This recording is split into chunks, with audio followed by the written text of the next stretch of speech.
विक्रम और सुमेर दोनों भाई मजदूरी का काम करते थे, पर दोनों ही मजदूरी के काम से ज्यादा पैसे नहीं कमा पाते थे।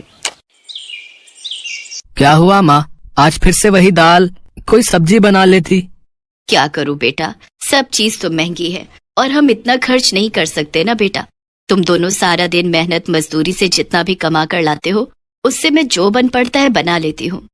भैया ऐसा कब तक चलेगा? कब तक हमारा परिवार गरीबी में जीवन काटेगा? चिंता मत करो मेरे बच्चों, तुम दोनों मेहनती और हिम्मत वाले हो, इसलिए कभी न कभी तुम्हें इसका फल अवश्य मिलेगा।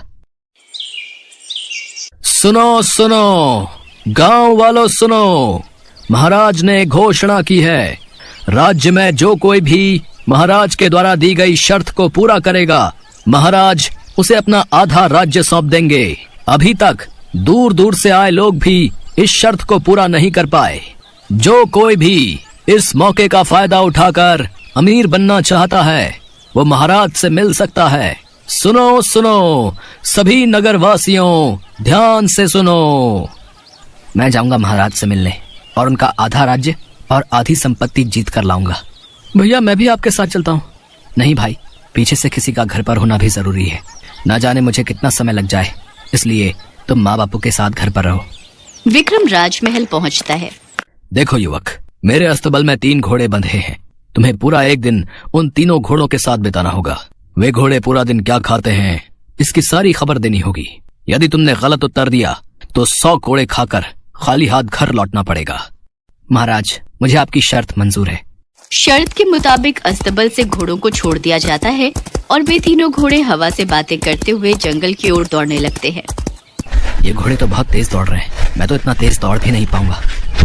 अरे रुको रुको, मुझे तुम्हारे साथ भागना है। बेटा, इन घोड़ों को तुम नहीं पकड़ पाओगे, ये घोड़े बहुत तेज दौड़ते हैं। मैं जानती हूँ तुम इनके बारे में क्या जानना चाहते हो। यहीं रुको, मैं तुम्हें इनके बारे में सब बता सकती हूँ। लगता है बूढ़ी अम्मा इन घोड़ों के बारे में काफी समय से जानती है, रुककर उनकी बात सुन लेता हूँ। अम्मा, क्या तुम जानती हो कि ये घोड़े क्या खाते हैं? मैं तो इनके पीछे दौड़ ही नहीं पाया। हाँ बेटा, मैं राजा के दरबार में बहुत समय तक अस्तबल की सफाई का काम करती रही हूँ, इसलिए मुझे इन तीनों घोड़ों के बारे में अच्छे से पता है। राजा जी तो अपना मनोरंजन करने के लिए गरीब लोगों को परेशान करते हैं, जबकि वो जानते हैं कि इन घोड़ों को पकड़ना नामुमकिन है। अभी कुछ देर बाद ये घोड़े वापस आ जाएंगे, तब तक तुम यहाँ विश्राम कर लो। मैं तुम्हारे खाने पीने का इंतजाम करती हूँ और तुम्हें इन घोड़ों के बारे में मैं सब कुछ बता दूंगी। विक्रम उस बूढ़ी औरत की झोपड़ी में आराम कर लेता है और वापसी में जब घोड़े जा रहे थे तो वो उनके पीछे पीछे महल लौट आता है। हाँ तो बताओ, मेरे घोड़े क्या खाते हैं? आपके घोड़े घास फूस खाते हैं। झूठ, सरासर झूठ। इस युवक को ले जाओ और 100 कोड़े लगाकर राजमहल से निकाल दो। अगर मैंने ये कहा कि मैं घोड़ों के पीछे गया ही नहीं था तो मुझे और मार पड़ेगी, इसलिए चुप रहने में ही भलाई है। विक्रम कोड़े खाकर निराशा के साथ घर लौट आता है। सारी बात सुमेर को पता चलती है। भैया आप चिंता मत करो, इस बार मैं राजमहल जाऊंगा और महाराज की शर्त पूरी करके ही वापस लौटूंगा। सुमेर महल पहुंचता है।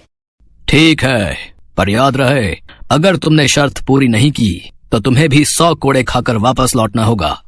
मुझे आपकी शर्त मंजूर है महाराज। अस्तबल में से घोड़ों को छोड़ दिया जाता है। सुमेर तेज दौड़ते घोड़ों के पीछे पीछे भागता है। तभी वो बुढ़िया सुमेर को आवाज लगाती है, पर सुमेर उसे साफ मना कर देता है और लगातार घोड़ों के पीछे दौड़ता रहता है। बेटा, तुम इन घोड़ों के पीछे नहीं दौड़ पाओगे, तुम थोड़ी देर यहाँ विश्राम कर लो, मैं तुम्हें इनके बारे में सब कुछ बता दूंगी। नहीं अम्मा, मैं खुद इनके बारे में जानना चाहता हूँ, मैं अभी नहीं रुक सकता, मुझे जाना होगा। सुमेर घोड़ों के पीछे दौड़ता रहता है। तभी एक घोड़ा सुमेर से कहता है, तुम बहुत बहादुर हो, अच्छा हुआ तुमने उस बुढ़िया की आवाज नहीं सुनी। जल्दी से मेरी पीठ पर बैठ जाओ। ये सब क्या है? ये तो जादुई घोड़े दिखाई देते हैं। ठीक है, मैं तुम्हारी पीठ पर बैठ जाता हूँ, पर मुझे तुम तीनों के बारे में जानना है। तुम्हें सब कुछ पता चल जाएगा, हमें सामने पहाड़ी पर पहुँचने दो। तीनों घोड़े एक पहाड़ी पर जाकर रुक जाते हैं। वहाँ थालियों में गुड़ चना रखा हुआ था। तीनों घोड़े उस गुड़ चने को खा लेते हैं और देखते ही देखते वे तीनों घोड़े 3 सुंदर राजकुमारों में बदल जाते हैं। ये सब क्या है? आप तीनों कौन हो? हम तीनों महाराज चंद्रसेन के पुत्र हैं। जो बुढ़िया तुम्हें रास्ते में मिली थी वो वास्तव में एक जादूगरनी है, जिसने हम तीनों पर जादू करके हमें घोड़ा बना दिया। पहले वो हमारे अस्तबल में नौकरी करती थी। एक बार राजमहल में चोरी करते हुए वो पकड़ी गई। तब हमें इसकी सच्चाई का पता चला कि ये जादू करनी है। गुस्से में आकर इसने हम तीनों को घोड़ा बना दिया और तब से हम इसे कुछ नहीं कह पाते। और जब तक हमारे खाने के बारे में किसी को पता नहीं चलता तब तक उस जादूगरनी का नाश नहीं हो सकता था। इसीलिए वो जादूगरनी हमारे पीछे दौड़ने वालों का रास्ता रोक लेती थी। जैसे ही हम तीनों राजकुमार उसके सामने आएंगे वो जलकर भस्म हो जाएगी। वो देखो, जादूगरनी हमारी ओर ही आ रही है। भैया आओ, हम तीनों मिलकर उसका सर्वनाश कर दें। लगता है वो लड़का यहाँ तक पहुँचने में सफल हो गया। मेरा जादू खत्म हो रहा है। मैंने बहुत देर कर दी। अरे, ये तीनों राजकुमार बन गए। अब मैं नहीं बचूंगी। क्यों माँ जादूगरनी, कैसा लग रहा है? बुरे काम का बुरा नतीजा हुआ ना। आज तुम्हें तुम्हारे किए की सजा मिल रही है। नहीं, कोई मुझे बचाओ। मैं जल रही हूँ, मैं जल रही हूँ। नहीं। देखते ही देखते जादूगरनी जलकर भस्म हो जाती है। सुमेर तीनों राजकुमारों को लेकर वापस राजमहल लौटता है। अपने तीनों बेटों को सुरक्षित देखकर राजा चंद्रसेन बहुत खुश होते हैं और वो सुमेर की बहुत तारीफ करते हैं। सुमेर, तुम बहुत ही साहसी और बलशाली हो। मैं तुम्हारे साहस और बुद्धि बल से बहुत प्रसन्न हूँ। तुमने आज मेरे तीनों बेटों को लौटाकर मुझे दुनिया की सबसे बड़ी खुशी दी है। शर्त के मुताबिक मैं तुम्हें अपना आधा राजपाट तो सौंप ही रहा हूँ।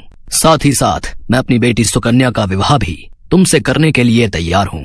मेरी बेटी सुकन्या बहुत ही भाग्यशाली है जो वो एक साहसी और नेक दिल युवक के साथ विवाह के बंधन में बंध रही है। सुमेर की सफलता पर उसके माता पिता और बड़ा भाई विक्रम भी बहुत खुश थे। सुमेर का विवाह राजकुमारी सुकन्या के साथ संपन्न हो जाता है और उस दिन से वो अपने पूरे परिवार के साथ अपने महल में रहने लगता है। कुछ समय पश्चात विक्रम का विवाह भी एक अच्छे राजघराने में हो जाता है। अपनी दोनों बहुएं पाकर आज विक्रम और सुमेर के माता पिता बहुत खुश थे।